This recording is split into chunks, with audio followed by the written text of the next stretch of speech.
ਕੋਈ ਪਾਈਆ ਮਣ ਕੋਈ ਤੋਲਾ ਮਾਸਾ, ਸਭ ਦੀ ਆਪੋ ਆਪਣੀ ਹਿੱਸੇਦਾਰੀ। ਜਿੱਧਰ ਵੀ ਯਾਰ ਨਜ਼ਰ ਹੈ ਜਾਂਦੀ, ਕੋਈ ਨਾ ਭਾਰ ਦੇ ਮਾਪ ਤੋਂ ਬਾਹਰੀ।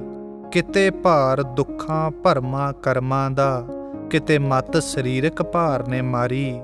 ਮਨਸੂਰ ਜੇ ਸਿੱਖਣੀ ਜੁਗਤ ਜਿਉਣ ਦੀ, ਸਿੱਖ ਲਾਉਣੀ ਹੋ ਨਿਰਭਾਰ ਉਡਾਰੀ। ਸਿੱਖ ਲਾਉਣੀ ਹੋ ਨਿਰਭਾਰ ਉਡਾਰੀ। ਵਾਹਿਗੁਰੂ ਜੀ ਕਾ ਖਾਲਸਾ, ਵਾਹਿਗੁਰੂ ਜੀ ਕੀ ਫਤਿਹ। ਚੈਨਲ ਤੂੰ ਸਤ ਅਖੰਡ ਜੋਤ ਤੇ ਪ੍ਰੋਗਰਾਮ ਸੁਗੜ ਵਿਚਾਰ ਵਿੱਚ ਜੋ ਅੱਜ ਸਾਡੇ ਵਿਚਾਰ ਦਾ ਕੇਂਦਰ ਹੈ, ਉਹ ਹੈ ਭਾਰ ਤੋਂ ਪਰੇਸ਼ਾਨੀ। ਬਾਹਰੀ ਤੱਤਾਂ ਦੇ ਇਸ ਲੋਕ ਵਿੱਚ ਹਰ ਚੀਜ਼ ਭਾਰਯੁਕਤ ਹੈ। ਇੱਥੇ ਹਰ ਚੀਜ਼ ਦੀ ਖਿੱਚ ਹੇਠਾਂ ਨੂੰ ਯਾਨੀ ਧਰਤੀ ਵੱਲ ਨੂੰ ਹੋਣਾ ਭਾਰ ਦਾ ਹੀ ਪ੍ਰਮਾਣ ਹੈ। ਇਹ ਦਰਸਾਉਂਦਾ ਹੈ ਤੱਤਾਂ ਦਾ ਭਾਰ ਹੁੰਦਾ ਹੈ। ਜਿਵੇਂ ਇੱਕ ਛੋਟਾ ਜਿਹਾ ਕਾਗਜ਼ ਦਾ ਟੁਕੜਾ ਉਤਾਂਹ ਵੱਲ ਨੂੰ ਸੁੱਟੋ, ਜੋ ਬੇਹੱਦ ਹਲਕਾ ਹੋਣ ਦੇ ਬਾਵਜੂਦ ਵੀ ਹੇਠਾਂ ਵੱਲ ਨੂੰ ਆ ਡਿੱਗਦਾ ਹੈ, ਜੋ ਦਰਸਾਉਂਦਾ ਹੈ ਹਰ ਨਿੱਕੀ ਤੋਂ ਨਿੱਕੀ ਚੀਜ਼ ਜੋ ਤੱਤਾਂ ਤੋਂ ਬਣੀ ਹੈ ਭਾਰਯੁਕਤ ਹੈ।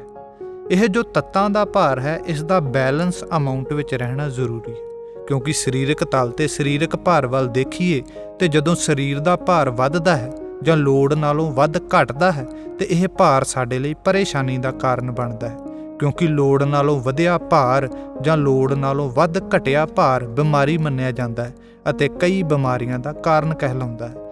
ਜਿਸ ਤਰ੍ਹਾਂ ਸਰੀਰਕ ਭਾਰ ਪਰੇਸ਼ਾਨੀ ਬਣ ਜਾਂਦਾ ਹੈ, ਇਸੇ ਹੀ ਤਰ੍ਹਾਂ ਸਾਡੇ ਮਨ ਦੀ ਸਤ੍ਹਾ ਤੇ ਵੀ ਇੱਕ ਭਾਰ ਰਹਿੰਦਾ ਹੈ ਜੋ ਮਾਨਸਿਕ ਪਰੇਸ਼ਾਨੀ ਬਣਦਾ ਹੈ। ਉਹ ਭਾਰ ਹੈ ਇਸ ਤੱਤਾਂ ਦੇ ਸਰੀਰ ਦੀਆਂ ਲੋੜਾਂ, ਬਾਹਰੀ ਤੱਤਾਂ ਦੇ ਸਰੀਰਕ ਪਰਿਵਾਰ ਦੀਆਂ ਜ਼ਿੰਮੇਵਾਰੀਆਂ ਦਾ। ਉਂਝ ਤਾਂ ਜ਼ਿੰਮੇਵਾਰੀਆਂ ਨਿਭਾਉਣਾ ਇਨਸਾਨ ਦਾ ਫਰਜ਼ ਹੈ, ਪਰ ਜਦ ਸਾਡੀ ਮਨ ਮਾਨਸਿਕਤਾ ਵਿੱਚ ਤੱਤਾਂ ਦੀ ਸੋਚ ਵਿੱਚ ਬੈਠੇ ਇਹ ਪੰਜ ਚੋਰ ਯਾਨੀ ਕਾਮ, ਕ੍ਰੋਧ, ਲੋਭ, ਮੋਹ, ਹੰਕਾਰ ਘਰ ਕਰਦੇ ਨੇ ਤੇ ਅਸੀਂ ਇਨਸਾਨ ਸਿਰਫ ਲੋੜਾਂ ਤੱਕ ਹੀ ਸੀਮਤ ਨਾ ਰਹਿ ਕੇ ਬੇਲੋੜੀਆਂ ਮਾਇਆਵੀ ਪਕੜਾਂ ਜਕੜਾਂ ਦੇ ਭਾਰ ਥੱਲੇ ਦਬ ਜਾਂਦੇ ਹਾਂ। ਉੱਪਰੋਂ ਤੱਤਾਂ ਦੇ ਸਰੀਰ ਦੇ ਸਰੀਰਕ ਦੁੱਖਾਂ ਦਾ ਭਾਰ ਵੀ ਸਾਡੇ ਸਿਰ ਤੇ ਰਹਿੰਦਾ ਹੈ। ਤੱਤਾਂ ਦੇ ਲੋਕ ਵਿੱਚ ਰਹਿ ਆਤਮਕ ਤਲ ਤੋਂ ਸੁੱਤੇ ਹੋਣ ਕਾਰਨ, ਅਸਲ ਬੁੱਧ ਵਿਵੇਕ ਨਾ ਜਾਗਣ ਕਾਰਨ ਅਗਿਆਨਤਾ ਦਾ ਭਾਰ, ਵਹਿਮਾਂ ਭਰਮਾਂ ਦਾ ਭਾਰ ਵੀ ਸਾਡੇ ਲਈ ਪਰੇਸ਼ਾਨੀ ਹੀ ਕ੍ਰੀਏਟ ਕਰਦਾ ਹੈ। ਹੁਣ ਇਹ ਬਿਮਾਰ ਮਾਨਸਿਕਤਾ ਦਾ ਭਾਰ ਸਾਨੂੰ ਰੂਹ ਰਸਤੇ ਤੁਰਨ ਲੱਗਿਆਂ ਵੀ ਪਰੇਸ਼ਾਨ ਕਰਦਾ ਹੈ। ਜਦੋਂ ਨਵਾਂ ਇਨਸਾਨ ਅਧਿਆਤਮਕ ਰਸਤੇ ਤੁਰਦਾ ਹੈ ਤੇ ਧਿਆਨ ਦਾ ਅਭਿਆਸ ਆਰੰਭ ਕਰਦਾ, ਉੱਧਰ ਵੀ ਇਹਨਾਂ ਤੱਤਾਂ ਦੇ ਖਿਆਲ, ਵਿਚਾਰ, ਭਾਵ ਦਿਮਾਗ ਵਿੱਚ ਇੰਨੀ ਤੀਬਰਤਾ ਨਾਲ ਚੱਲਦੇ ਹਨ ਕਿ ਜੀਵ ਆਪ ਦੇ ਆਪ ਨੂੰ ਇਹਨਾਂ ਦੇ ਭਾਰ ਤੋਂ ਬੋਝਲ ਮਹਿਸੂਸ ਕਰਦਾ ਹੈ, ਇਸ ਭਾਰ ਤੋਂ ਪਰੇਸ਼ਾਨ ਹੋ ਉੱਠਦਾ ਹੈ। ਹੁਣ ਅਸੀਂ ਦੇਖੀਏ ਕਿ ਭਾਰ ਤੋਂ ਪਰੇਸ਼ਾਨੀ ਸਾਨੂੰ ਹਰ ਤਲ ਤੇ ਹੈ, ਸਰੀਰਕ ਤਲ ਤੇ, ਮਾਨਸਿਕ ਤਲ ਤੇ, ਰੂਹਾਨੀ ਤਲ ਤੇ। ਸਰੀਰਕ ਭਾਰ ਵਧਿਆ ਹੋਵੇ ਤੇ ਅਸੀਂ ਕਈ ਵਸੀਲੇ ਕਰਕੇ ਜਿਵੇਂ ਡਾਈਟਿੰਗ, ਜਿਮ, ਐਕਸਰਸਾਈਜ਼, ਯੋਗ ਅਭਿਆਸ ਆਦਿ ਇਸ ਨੂੰ ਕੰਟਰੋਲ ਕਰਦੇ ਹਾਂ।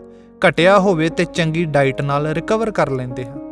ਲੇਕਿਨ ਇਹ ਜੋ ਮਾਨਸਿਕ ਤਲ ਦਾ ਭਾਰ ਹੈ, ਸਾਡਾ ਸੰਸਾਰਿਕ ਜੀਵਨ ਵੀ ਸੁਖਦਾਈ ਨਹੀਂ ਰਹਿਣ ਦਿੰਦਾ ਅਤੇ ਅਧਿਆਤਮਕ ਰਸਤੇ ਵੀ ਪਰੇਸ਼ਾਨੀ ਬਣਦਾ ਹੈ। ਇਸ ਦਾ ਹੱਲ ਲੱਭਣ ਲਈ ਅਸੀਂ ਕੋਈ ਬਹੁਤਾ ਯੋਗ ਯਤਨ ਨਹੀਂ ਕਰਦੇ।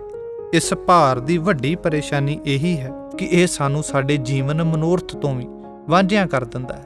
ਗੁਰੂ ਗੁਰਬਾਣੀ ਫਰਮਾਨ ਕਰਦੀ ਹੈ, ਭਈ ਪ੍ਰਾਪਤ ਮਾਨੁਖ ਦੇ ਹੋਰੀਆ, ਗੋਬਿੰਦ ਮਿਲਣ ਕੀ ਇਹ ਤੇਰੀ ਬਰੀਆ। ਤੇ ਇਸ ਵਿੱਚ ਵੀ ਇਹ ਰੁਕਾਵਟ ਬਣ ਜਾਂਦਾ ਹੈ। ਗੌਰ ਨਾਲ ਵਾਚੀਏ ਕਿ ਤੱਤਾਂ ਦੇ ਭਾਰ ਦੀ ਹੋਂਦ ਕਾਰਨ ਅਸੀਂ ਗ੍ਰੈਵਿਟੇਸ਼ਨਲ ਫੋਰਸ ਆਫ ਅਰਥ ਯਾਨੀ ਧਰਤ ਦੀ ਖਿੱਚ ਵੱਲ ਨੂੰ ਹਾਂ, ਜਿਸ ਕਾਰਨ ਸਾਡੀ ਸਰੀਰਕ ਊਰਜਾ ਦਾ ਵਹਾਅ ਵੀ ਹੇਠਾਂ ਵੱਲ ਨੂੰ ਹੀ ਹੈ ਅਤੇ ਜੋ ਸਾਡੇ ਅੰਦਰ ਵਿਚਾਰ, ਖਿਆਲ, ਭਾਵ ਚੱਲਦੇ ਨੇ ਉਹ ਵੀ ਤੱਤਾਂ ਦੇ ਹੀ ਹੁੰਦੇ ਨੇ, ਤੱਤਾਂ ਨਾਲ ਰਿਲੇਟਡ ਹੁੰਦੇ ਨੇ, ਜਿਸ ਕਾਰਨ ਸਾਡੀ ਸੋਚ ਵਿੱਚ ਇਹਨਾਂ ਦਾ ਭਾਰ ਹੋਣ ਕਾਰਨ ਵੀ ਸਾਡੀ ਸੋਚ ਦੀ ਊਰਜਾ ਦਾ ਵਹਾਅ ਵੀ ਹੇਠਾਂ ਨੂੰ ਹੀ ਰਹਿੰਦਾ ਹੈ। ਪਰ ਜੋ ਸਾਡੇ ਆਤਮਕ ਮੂਲ ਸਾਹਿਬ ਸਤਿ ਸ੍ਰੀ ਅਕਾਲ ਪੁਰਖ ਸਤ ਪਦਮ ਪਿਤਾ ਜੀ, ਉਹਨਾਂ ਦਾ ਸਰੂਪ ਅਤੱਤ ਹੈ।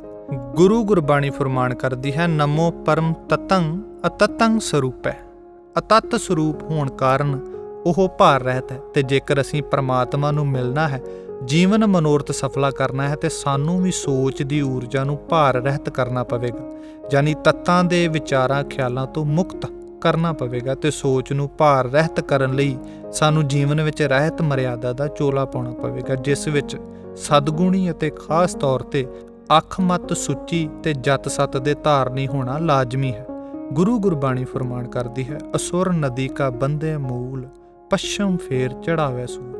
ਅਤੇ ਇਸ ਅਕਲ ਨੂੰ ਰੁਸ਼ਨਾ ਰਹੇ ਗੁਰਬਾਣੀ ਫਰਮਾਨ ਤੋਂ ਸੇਧ ਲੈਂਦੇ ਹੋਏ ਰਹਿਤ ਦੇ ਨਾਲ ਸਾਨੂੰ ਆਪਣੇ ਮੂਲ ਮਾਲਕ ਪਿਤਾ ਸਾਹਿਬ ਸਤਿ ਸ੍ਰੀ ਅਕਾਲ ਪੁਰਖ ਜੀ ਦਾ ਓਟ ਆਸਰਾ ਲੈ ਧਿਆਨ ਦੇ ਅਭਿਆਸ ਤੇ ਬੈਠਣਾ ਲਾਜ਼ਮੀ ਹੈ। ਇਸ ਧਿਆਨ ਦੇ ਅਭਿਆਸ ਦੁਆਰਾ ਹੀ ਸਾਡੀ ਊਰਜਾ ਮੂਲ ਦੁਆਰ ਤੋਂ ਉੱਠ ਨਾਭ ਕਮਲ ਦੇ ਹਾਈਵੇ ਤੇ ਚੜ੍ਹ ਸੁਖਮਨ ਸੂਤਰ ਲੰਘ 10ਵਾਂ ਦੁਆਰ ਪਹੁੰਚ ਸਾਨੂੰ ਵੇਟਲੈਸ ਜਾਨੀ ਬਾਹਰੀ ਤੱਤਾਂ ਦੇ ਭਾਰ ਦੇ ਉਲਟ ਨਿਰਭਾਰ ਅਵਸਥਾ ਦਾ ਬੋਧ ਕਰਾਏਗੀ ਤੇ ਇਸੇ ਹੀ ਵੇਟਲੈਸ ਦੀ ਊਰਜਾ ਤੱਤਾਂ ਦੇ ਵਿਚਾਰਾਂ ਖਿਆਲਾਂ ਦੇ ਭਾਰ ਤੋਂ ਮੁਕਤ ਕਰਾਏਗੀ।